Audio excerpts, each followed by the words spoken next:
आज हम बात करेंगे कॉन्शियस और सबकॉन्शियस माइंड के बारे में।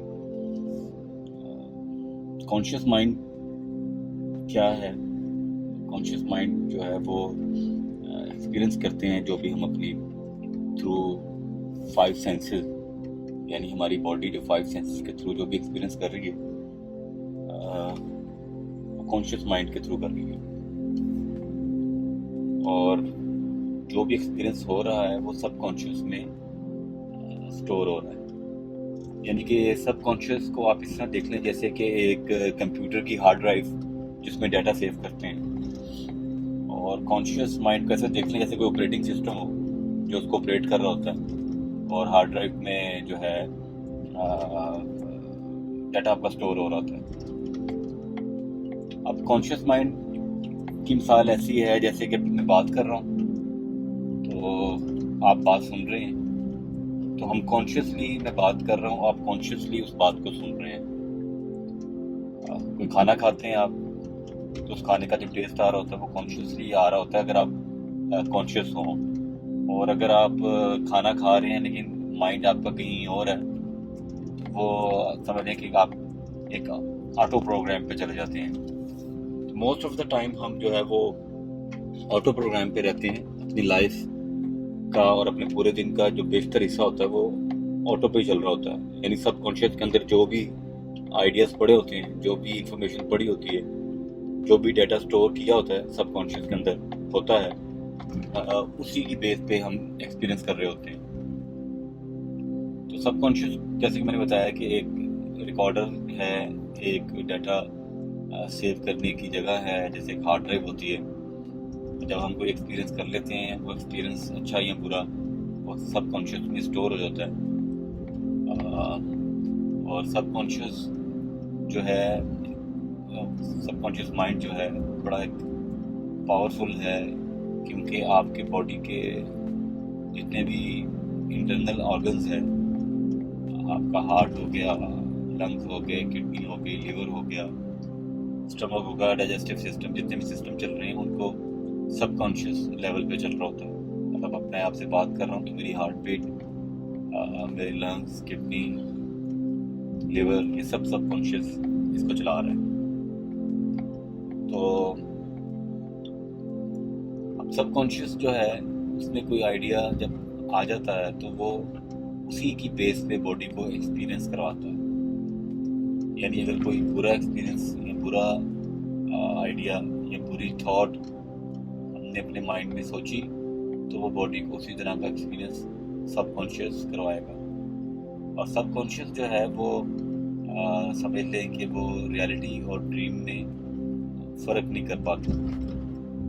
इसकी एग्जांपल ऐसे है जैसे हम रात को सोए होते हैं तो कोई ड्रीम आता है अच्छा या बुरा। अगर बुरा ड्रीम आए तो ये पसीने भी निकलवा देता है, हार्ट बीट को भी तेज़ कर देता है, सांस भी तेज़ हो जाता है, और जब हम उठते हैं तो फिर हम अपने आप को नॉर्मल फील करते हैं। लेकिन ड्रीम में ऐसे ही लग रहा होता है जैसे सब कुछ ठीक है, सब कुछ एक्चुअल में हो रहा है, और उसका इम्पैक्ट जो है वो बॉडी को मिल रहा होता है थ्रू सबकॉन्शियस माइंड।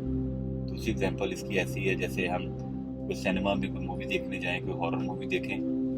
जब हॉरर मूवी देख रहे होते हैं तो हमें पता है कि हम सिनेमा में बैठे हुए हैं और मूवी देख रहे हैं, और जो कुछ देख रहे हैं ये रियल नहीं है, लेकिन इसके बावजूद आंखें देख रही होती हैं, कान जो है उस साउंड जो इफेक्ट्स हैं उनको सुन रहे होते हैं। तो सबकॉन्शियस लेवल पे जो है वो माइंड उसी का एक्सपीरियंस बॉडी को करवा रहा होता है। हार्ट बीट भी तेज़ होती है, बाद लोग डर भी जाते हैं, इवन के बाद लोगों की डेथ भी हुई है इसी डर की वजह से। तो सबकॉन्शियस इतनी पावरफुल चीज़ है। तो हम जो भी सोचते हैं अपने माइंड में, वो चाहे पॉजिटिव हो चाहे नेगेटिव, उसका इम्पैक्ट जो है हमारी बॉडी पे थ्रू सबकॉन्शियस माइंड होता है।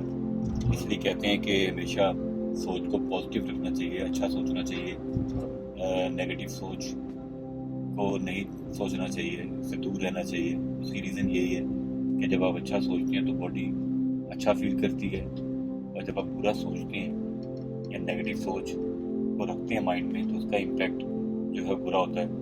जैसे ही आपने कोई अच्छी सोच सोची तो सबकॉन्शियस जो है वो बॉडी को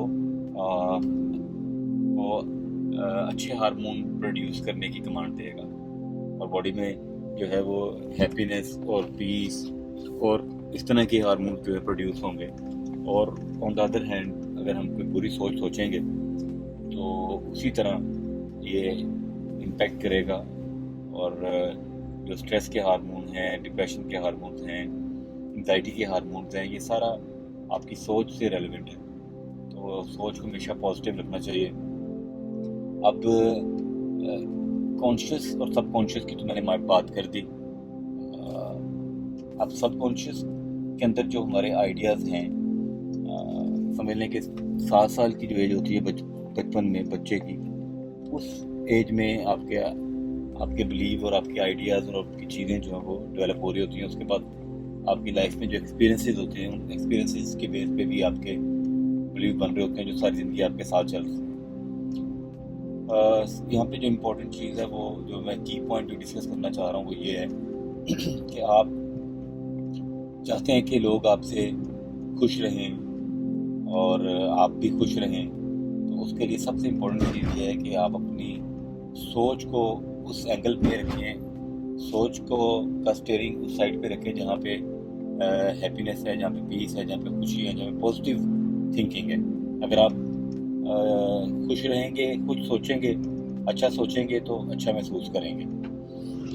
और अगला स्टेप ये है कि आप कैसे उस कमांड तक पहुंच जाएं, उस चीज़ तक पहुंच जाएं कि जब कभी कोई आपको बुरी सोच आए तो आप उसको छोड़ के अच्छी सोच की तरफ चले जाएं या अच्छे आइडिया की तरफ चले जाएं।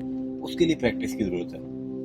उसके लिए प्रैक्टिस की ज़रूरत है। सबसे पहले तो आपको ये फ़र्क वाज़े आपके सामने होना चाहिए कि आप अपने माइंड के अंदर क्रिएट किया हुआ कोई थॉट नहीं है। आपने अपने माइंड के अंदर एक पर्सनैलिटी अपनी डेवलप की हुई है, एक आइडिया अपना डेवलप किया हुआ है। आप असल में वो नहीं है। आप उस आइडिया को, उस थॉट को छोड़ के जब ऊपर जाएंगे तो आपको आइडिया होगा कि आप है क्या, आप हैं कौन, आपका ट्रू सेल्फ क्या है, आपकी ट्रू नेचर क्या है, वो फिर आपको आइडिया होगा। जब तक आप रहेंगे थॉट्स के अंदर और माइंड के बॉक्स के अंदर, उस वक्त तक आप कभी भी उस चीज़ तक नहीं पहुंच सकते जहाँ पे जाके आपको रियलिटी आपके ऊपर ओपन होगी और जहाँ जाके आप अपना बिलीफ चेंज कर सकेंगे, अपनी हैबिट चेंज कर सकेंगे। लोग कहते हैं कि नेचर कभी चेंज नहीं होती, नेचर बिल्कुल चेंज हो जाती है, लेकिन आपको उसका पैटर्न आना चाहिए, आपको उसका तरीका आना चाहिए, उस प्रोसेस को आपको समझना चाहिए किस प्रोसेस के थ्रू नेचर चेंज होती है। नेचर बेसिकली है क्या? आप किसी चीज़ की हैबिट हो जाना, यानी कोई भी आइडिया, कोई भी चीज़ आपके माइंड के अंदर सबकॉन्शियस लेवल पे स्टोर हो जाना, जितनी डीप स्टोर होगी उतनी आपकी स्ट्रॉन्ग नेचर में वो चीज़ चली जाएगी। तो जो हैबिचुअल माइंड है बेसिकली ये, इसलिए इसको हैबिचुअल माइंड कहते हैं कि ये रेपिटेशन से जो है वो आइडिया को ग्रिप कर लेता है। जितनी रेपिटेशन करेंगे उतना रूट तक जाएगा इसका आइडिया। तो आपको रेपिटेशन से सीखता है। यानी इसकी एग्जांपल ऐसे है जैसे आप फर्स्ट टाइम ड्राइव कर रहे होते हैं तो आप कॉन्शियसली कर रहे होते हैं। आपने भी फर्स्ट ड्राइव नहीं की होती तो हर चीज़ को बड़े कॉन्शियसली आप देख रहे होते हैं, लेकिन प्रैक्टिस करते हैं और बार बार प्रैक्टिस करते हैं, बार बार ड्राइव करते हैं तो एक टाइम ऐसा आ जाता है, जैसे मैं ड्राइव कर रहा हूँ तो मैं आप लोगों से बात भी कर रहा हूँ, वीडियो भी बना रहा हूँ, दाएं बाएं भी देख रहा हूँ, स्टीयरिंग भी घुमा रहा हूँ, सब कुछ कर रहा हूँ, तो लेकिन सबकॉन्शियस लेवल पे ये प्रोग्राम मेरे फीड हो चुका हुआ है ड्राइविंग का।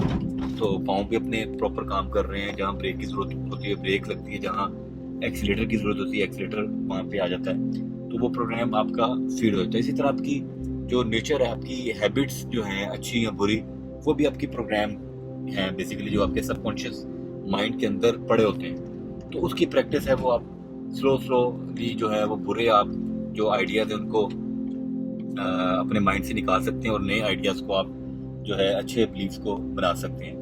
तो उसकी प्रैक्टिस के बारे में हम ज़रूर बात करेंगे। उसमें सबसे इम्पोर्टेंट चीज़ ये है कि सबसे पहले तो आपको अपना फोकस किसी एक जगह रखने की प्रैक्टिस आनी चाहिए। जब आप अपना फोकस किसी एक जगह रख लेंगे तो जो मैं बात आपसे कर रहा हूँ कि थॉट माइंड के अंदर जो क्लटर है आपका, उसको छोड़ के थॉट्स को जब छोड़ते हैं और फिर एक जगह फोकस रहते हैं तो फिर आइडिया आपको होगा कि मैं किस चीज़ की बात कर रहा हूँ। अदरवाइज आपको मतलब ये सिर्फ एक बात ही लग रही होगी, मे भी बहुत से लोग इस एंगल से भी देख रहे हो, सुन रहे हो, समझ रहे हो कि क्या स्टूपिड सी बातें मैं कर रहा हूँ। लेकिन जब तक किसी चीज़ का एक्सपीरियंस ना हो उस वक्त तक कोई भी जजमेंट कायम नहीं करनी चाहिए। जजमेंट तो खैर कायम करनी ही नहीं चाहिए, लेकिन फिर भी अगर आपने किसी को जज करना है एटलीस्ट आप उसका एक्सपीरियंस करें। एक्सपीरियंस करने के बाद आप जो है उसको यस या नो की कैटेगरी में डाल सकते हैं। एनीवेज, आप एक प्रैक्टिस ये करें कि खुली आंखों से किसी एक चीज़ पे फोकस रखें और कोशिश करें कि उसको आहिस्ता आहिस्ता